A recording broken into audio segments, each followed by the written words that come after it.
Parte semana 2, Jesus. Nossa parte semana é palavra sacada de Lucas 21, versículo 14 e 15. Deus está dando sabedoria. Só para você não preocupar de antemano que você tem cobiça.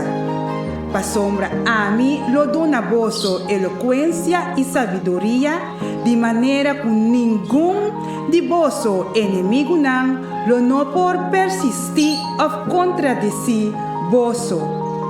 Palavra do Senhor. Glória a vós, Senhor Jesus. Parte semana 2, com Jesus.